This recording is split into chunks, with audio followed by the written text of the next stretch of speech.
Boa tarde, você está no Notícia em Foco. Em 1869, o poeta baiano Castro Alves publicou um dos textos mais impactantes da nossa literatura. Não era um romance, não era um manifesto político, mas sim um poema, O Navio Negreiro. Uma denúncia em versos sobre o tráfico de pessoas escravizadas através do Atlântico. Mas o que esse poema revela sobre o Brasil? E por que, mais de 150 anos depois, ele ainda é relevante? Nossa equipe foi investigar. Estamos aqui às margens do Lago Igapó, em Londrina, um cenário com céu e água e um horizonte que não parece ter fim. Foi exatamente nesse cenário, a beleza do mar aberto, que Castro Alves utilizou para escrever O Navio Negreiro. Na parte 1, o poeta descreve o mar com leveza e encantamento, a lua brincando no espaço como uma borboleta dourada, as estrelas saltando como espumas de ouro, um veleiro correndo à flor das águas, é quase um convite. Mas esse convite esconde algo. O navio que Castro Alves descreveu com tanta beleza não carrega mercadorias, não carrega viajantes, e sim pessoas sequestradas, acorrentadas e condenadas. Entre os séculos 16 e 19, mais de 4 milhões de africanos foram trazidos ao Brasil à força. Os navios que faziam essa travessia ficaram conhecidos como tumbeiros, palavra que vem de tumba, sepultura, porque muitos não chegavam vivos após o trajeto.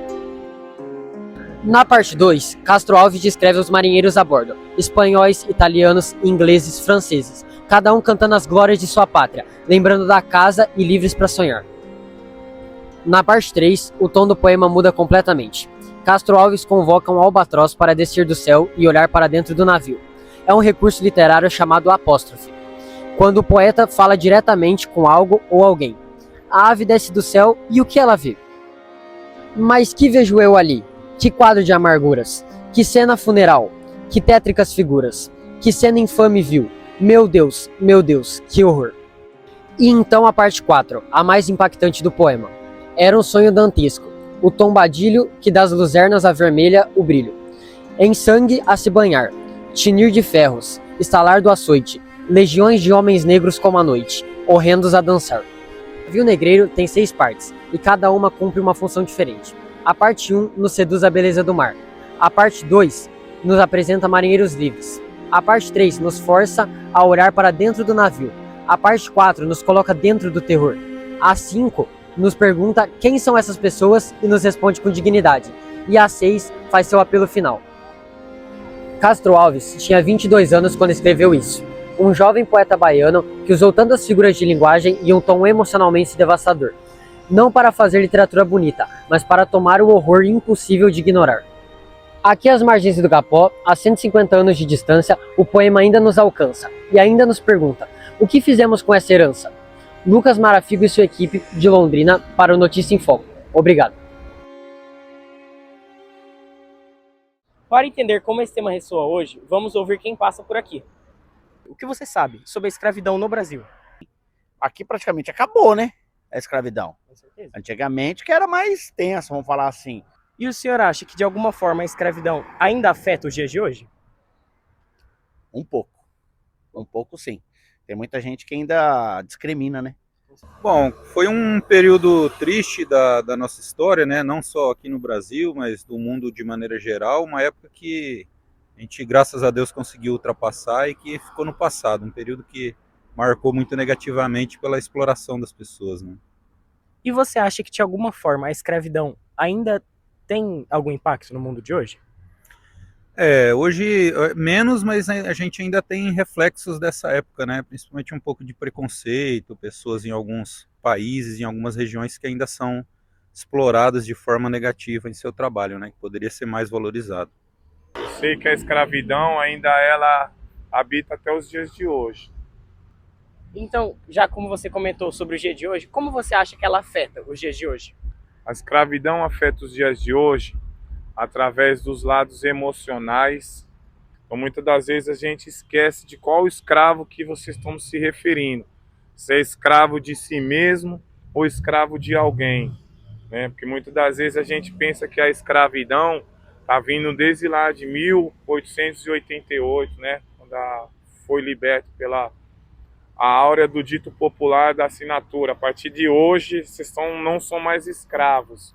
As pessoas pensam que a palavra refere à escravidão vem dos negros que foram chicoteados, né? Mas hoje em dia, no Brasil de hoje, a escravidão vem de pessoas que são manipuladas pelos pais, pelas mães, né? Não, você vê uma pessoa fumando dois cigarros um em cima do outro, pessoas no mundo da prostituição, escrava que eu enxergo isso daí do mundo monetizado.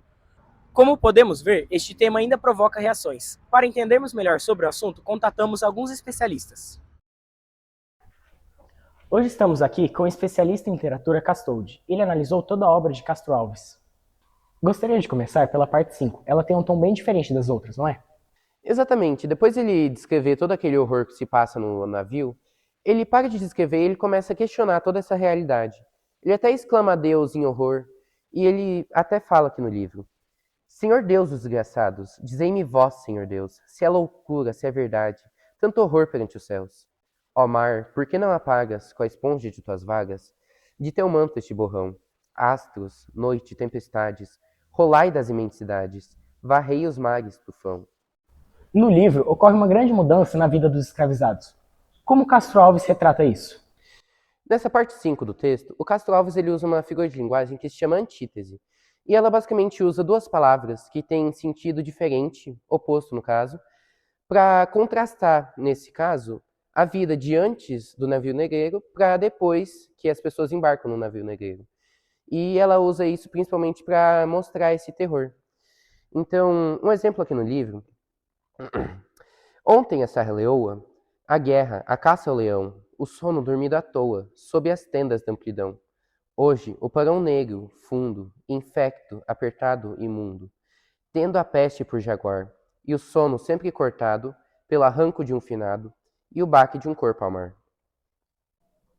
Além do Castoldi, conseguimos contato com o renomado professor de História Bernardo, que infelizmente não conseguiu estar presente para uma entrevista, mas conseguiu agendar uma reunião online conosco. Boa tarde. Boa tarde. Olha, eu já conheço o poema de Castro Alves há muito tempo. O que mais me fascina talvez seja a parte 6, que é o encerramento da obra depois de todo aquele horror. O que é interessante, de fato, é que Castro Alves não termina a obra com tristeza, mas sim com indignação, se virando para a bandeira e fazendo um apelo à nação lusitana. Ele prefere que a bandeira tivesse sido destruída em guerra a servir um povo que pratica escravidão? Exatamente, Hideki. E no verso final, ele vai além, convoca Andrada, Colombo e os heróis do Novo Mundo para acabar com esse absurdo. Ele chama as figuras históricas como forma de apelo. Isso se chama apóstrofe. Castro Alves não está fazendo isso apenas para a posterioridade. Era uma forma de denúncia à aberração que estava acontecendo naquela época. No Brasil, apenas em 1888 ocorreu a abolição da escravidão. E o poema foi escrito 20 anos antes, ou seja, uma pequena margem de tempo. As marcas estruturais, como a desigualdade e o racismo, são encontradas até hoje. Isso é bem realmente preocupante. Uma reportagem que nos lembra que literatura não é apenas passado, ela é um instrumento de consciência.